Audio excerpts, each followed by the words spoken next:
एक लड़का अपने दोस्त से कहता है, दोस्त मैं आज बहुत ही दुविधा में हूँ।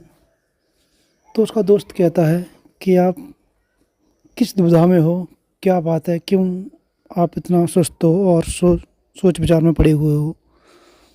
तो वो कहता है कि आज मेरी प्रेमिका ने मुझे अपने घर पर बुलाया है, क्योंकि उसके माता पिता और अन्य सभी घर वाले एक शादी समारोह में जा रहे हैं। अब मुझे क्या करना चाहिए या कैसे या किस रूप में उसके पास जाऊं जिससे वो और मैं दोनों लोग संतुष्ट हो जाएं।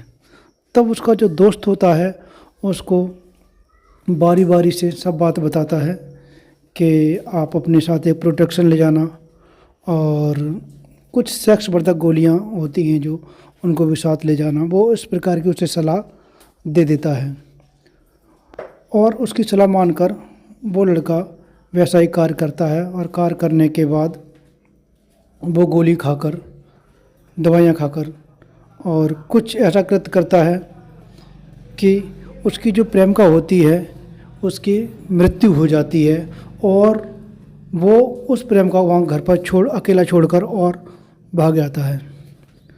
दरअसल साथियों, ये जो आपको घटना मैं सुनाने जा रहा हूँ ये बहुत ही दुखद और आज की पीढ़ी के लिए बहुत ही सोचनीय और समझने के लिए बहुत ही आवश्यक है। तो कृपया इस वीडियो को पूरा अंत तक देखें। जैसे ही माँ बाप कमरे में अंदर प्रवेश होते हैं और देखते हैं कि उनकी लड़की नग्न अवस्था में बेड पर पड़ी हुई है और उसके शरीर पर कोई भी कपड़ा नहीं होता है, तो उसके जो भाई और जो मर्द लोग होते हैं वो पीछे हट जाते हैं और तो उसके पास जाती हैं तो देखते हैं कि उसके जो हाथ पैर हैं वो अकड़े हुए हैं और ऐसा प्रतीत होता है कि इसे मरे हुए लगभग 7-8 घंटे हो गए हैं। तो दरअसल ये घटना कुछ इस प्रकार है कि ये शनिवार रात्रि की कानपुर एक शिवपुर थाना लगता है, कानपुर का शिवपुर थाना है लगता है, वहाँ की एक घटना है। एक लड़की के सभी घर वाले माता पिता भाई बहन एक शादी समारोह में जाते हैं और वो लड़की जो होती है वो 12वीं की छात्रा होती है। तभी वो अपने प्रेमी को फ़ोन करती है और कहती है कि आज मैं घर पे अकेली हूँ और माता पिता सब लोग मेरे रिश्तेदारी में शादी समारोह में हैं और तुम मुझसे मिलने के लिए आ जाओ। या फिर लड़के ने कहा होगा मिलने के लिए। इन दोनों की सहमति बनती है। सहमति बनने के बाद लड़का उससे मिलने के लिए रात्रि 8 या 9 बजे करीब आता है और जो लड़की होती है लड़की के बगल में ही लड़की के एक भाई रहते हैं। वो कहती है भाई के पास जाके, भाई आज मैं घर पे अकेली हूँ और मैं अकेली ना रहा हूँ, इसलिए आप अपनी जो 5 साल की बेटी है उसको मेरे साथ भेज दो तो मैं रात को उसे अपने साथ रह लूँगी। तो जो उसका पड़ोसी भाई होता है वो उस लड़की को भेज देता है, तो वो लड़की उसके घर पर रहती है। लड़की खाना पीना खा के और अपने अलग सो जाती है और रात को 8-9 बजे उसका जो प्रेमी होता है वो कहे अनुसार आ जाता है। आने के बाद वो आपस में बातें करते हैं और जो हुआ हो उनके बीच वो करते हैं। करने के बाद लगभग सुबह 2 और 3 बजे तक वो इस ठंड के मौसम में नग्न अवस्था में ही और पड़े रहते हैं और वो जो लड़का होता है वो उस लड़की के लिए कपड़े नहीं पहनने देता है। लड़की को कहती है कि मुझे ठंड लग रही है और वो ठंड लगती है तो कहता है कि मैं चलो अपने जिस्म की गर्मी तुम्हें देता हूँ। ऐसे ही कहकर उस लड़की को कपड़े नहीं पहनने देता है और फिर उस लड़की की हालत जब ज़्यादा बिगड़ने लग जाती है तो वो लड़का घर में आग जलाता है। आग जलाकर उस लड़की को तपाने की कोशिश करता है। लड़की तापती है। तापने के बाद लड़की को और ज़्यादा ठंड लगती है और ठंड लगने के बाद वो बेड पर लेट जाती है। लड़के को समझ में नहीं आता अब वो करे तो क्या करे। अगर वो किसी को इतनी रात में फ़ोन करेगा तो कौन उसकी हेल्प करने के लिए आ सकता है। तो लड़का ये देखते रहता है और बहुत दुखी होता है और देखते ही देखते उस लड़की की सांसें चलना थम जाती हैं। लड़का ये देखकर बहुत डर जाता है और डरने के बाद वो घर छोड़कर भाग जाता है। रात को घर छोड़कर भाग जाता है।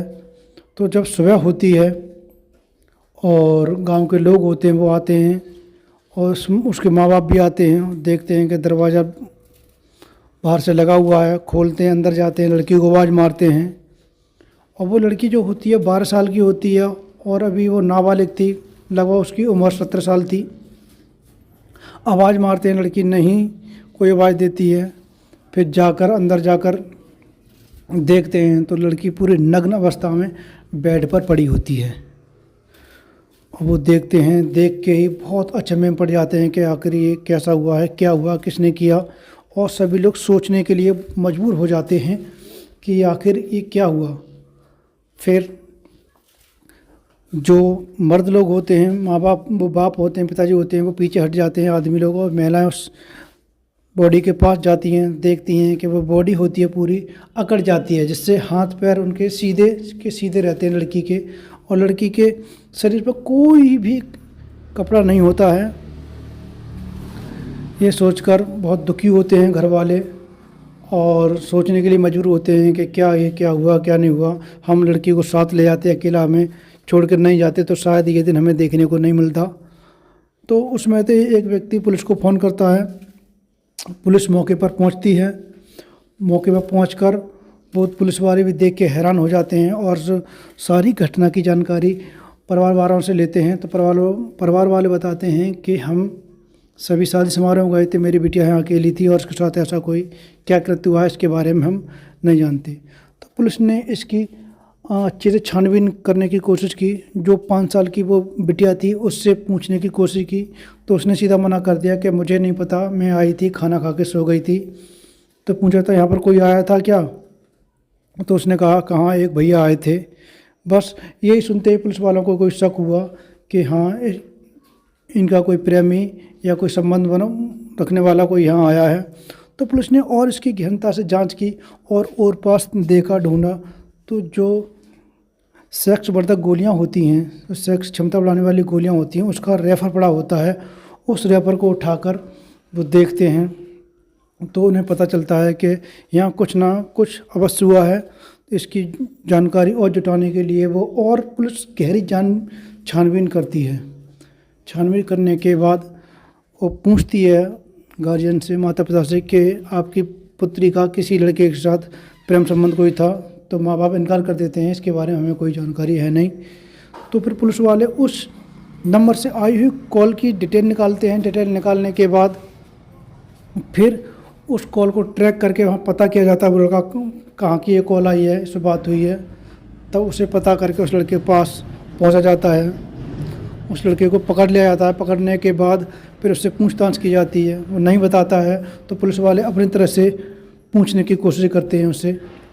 फिर वो बात कबूलता है और कहता है कि हाँ, मैंने इनके पिताजी घर पे गए थे, मेरा से प्रेम संबंध था और मैं इनसे मिलने के लिए वहाँ ऐसे गया था।